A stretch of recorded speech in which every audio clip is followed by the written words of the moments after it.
Ada beberapa hal-hal dasar yang semestinya kita menyadari tentang keberadaan kita di muka bumi ini. Yang pertama, teman-teman sekalian, kita ini manusia, bukan makhluk pertama, tapi bahkan kita makhluk terakhir di muka bumi ini, yang Allah turunkan. Sebelum kita ada jin, ada hewan-hewan, ada tumbuh-tumbuhan, semua ini sudah ada. Kalau para ilmuwan mengatakan kepada kita bahwasanya mereka menemukan fosil hewan sekian miliar tahun, itu bukan mustahil. Karena pada saat Adam alaihissalam, ayah kita semuanya diciptakan oleh Allah di langit sana dari tanah, maka Allah subhanahu wa ta'ala menyuruh para malaikat untuk sujud. Dan pada saat itu iblis sudah ada, dan dia dari golongan jin, dan iblis hidup di muka bumi bersama dengan jin-jin yang lainnya. Jadi manusia adalah yang terakhir. Apapun yang ada di muka bumi ini, teman-teman sekalian, bukan hal yang baru. Air yang kita gunakan, ini adalah air yang dari dulu digunakan oleh orang-orang sebelum kita. Begitu juga dengan api, udara. Ini bukan hal yang baru. Dan ini, dunia ini diberikan gambaran di dalam agama kita adalah tempat sementara, mampir saja. Kemudian kita akan kembali ke akhirat sana. Saya ingin coba mengorek lebih dasar lagi tentang masalah pemahaman berhubungan dengan masalah ini. Saudaraku seiman, apapun di muka bumi ini berpasang-pasangan, dan kita sudah tahu itu.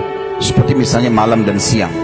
Tidak mungkin siang terus, pasti akan datang malam. Mau nggak mau. Tidak mungkin lapar tidak dihubungkan dengan kenyang, karena ini berpasangan. Tidak mungkin muda tidak berpasangan dengan tua. Begitu juga laki-laki dan perempuan. Begitu juga dengan malam dan siang. Begitu juga dengan sehat dan sakit. Kemudian hidup dan mati. Ada dunia, ada akhirat, ada surga, ada neraka. Ini satu paket, tidak bisa dipisahkan. Banyak orang berusaha memisahkan masalah itu, seakan-akan dia tidak tahu akan ada akhirat. Padahal sebagaimana dia ada di muka bumi ini akan sama, pasti akan ada itu semuanya.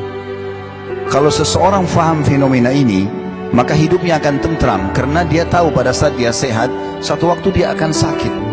Tidak ada orang seumur hidup itu sehat terus. Pasti akan ada saatnya dia sakit, cuma tinggal kadar penyakit yang ada saja. Tapi semua orang akan melalui itu. Tidak ada orang yang muda terus, dia pasti akan tua. Tidak ada orang akan hidup terus, pasti dia akan mati. Maka ini satu paket. Sebagaimana kita rasakan kehidupan di sini, ada kehidupan juga di sana.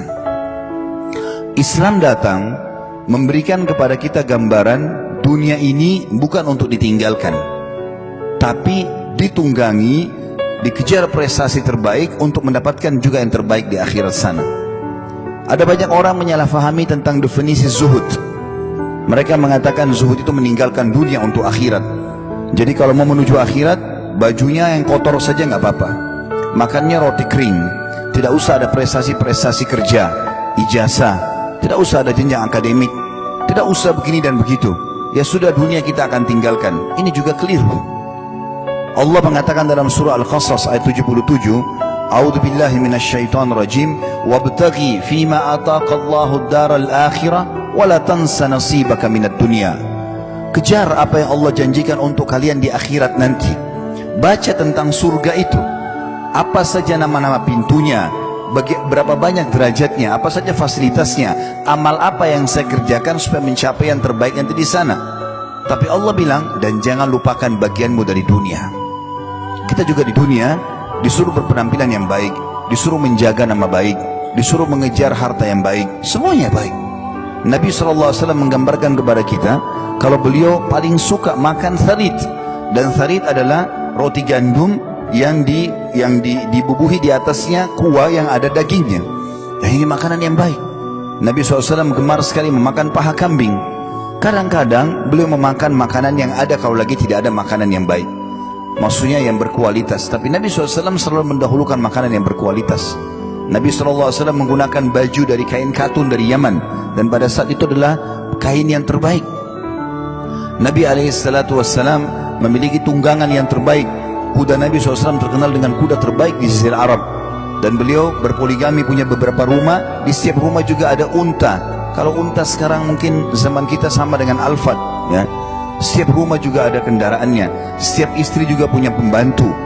Beliau menikmati masalah itu. Bahkan ada seorang sahabat yang hadir di depan beliau, lalu penampilannya sangat kumuh. Maka Nabi SAW memberikan kepada dia sesuatu, lalu sambil mengatakan kepada dia, ambillah ini dan perbaiki kehidupanmu. Dia mengatakan, ya Rasulullah, saya orang mampu. Kata Nabi SAW, kalau begitu mana bekasnya nikmat Allah pada dirimu? Allah tidak ingin kau kelihatan begini. Penampilan yang rapi lah. Ada seseorang masuk ke masjid, rambutnya berantakan. Lalu Nabi SAW mengatakan kepada para sahabat, suruh orang ini keluar dulu, sisir rambutnya dengan rapi, baru dia masuk ke dalam masjid. Kita disuruh menjaga, teman-teman, ada istilah dalam makanan dan minuman kita, halalan thayyibah.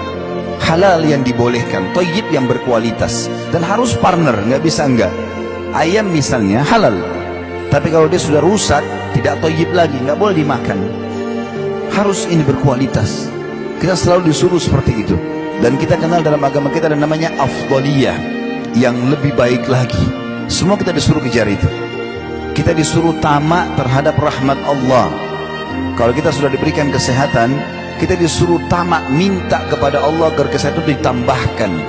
Kita sudah diberikan keturunan, minta diberikan tambahan keturunan, minta diberkahi, dan meminta sesuatu nikmat agar ditambah lebih afdal di sisi Allah dibandingkan kalau musibah sudah datang baru kemudian kita minta jalan keluar. Kalau Bapak Ibu yang hadir di sini, rahimani rahimakumullah, lagi sehat, masya Allah, makanan minuman di rumah ada, pekerjaan ada, keluarga tenang, tidak ada masalah, maka lebih afdal Anda mengatakan, ya Allah, pertahankan ini atau tambahkan atau berkahi, dibandingkan kita sudah punya masalah baru mengatakan, ya Allah, berikan saya jalan keluar. Tetap lebih afdal Allah menginginkan kita tamak terhadap rahmatnya. Bahkan orang yang tidak berdoa kepada Allah, tidak memohon, tidak tamak terhadap rahmatnya, Allah marah padanya. Di dalam hadis riwayat Tirmidzi, kata Nabi SAW, siapa yang tidak berdoa, tidak merengek, tidak mohon kepada Allah, Allah justru murka padanya. Sampai seorang penyair Arab mengatakan, jangan kau minta sama manusia, karena kalau kau minta padanya, dia akan marah. Sekali, dua kali, tiga kali, mungkin dia masih memberi. Kali 4, 5 kali dia akan marah. Tapi mintalah kepada zat Allah, yang kalau kau tidak minta justru dia marah. Allah menyuruh kita kejar yang terbaik, disuruh menjaga nama baik, disuruh mencari harta yang baik. Islam tidak pernah membatasi harta di muka bumi ini. Boleh menjadi orang yang paling kaya. Abu Bakar, Abdurrahman bin Auf, Uthman bin Affan bersaing dalam perdagangan mereka, tapi hal yang positif, dan masing-masing meninggalkan warisan yang sangat banyak kepada keturunannya, banyak bersaing dalam sedekah yang diberikan pada saat sedang jihad dan seterusnya, ya. Jadi kita disuruh mengejar yang terbaik.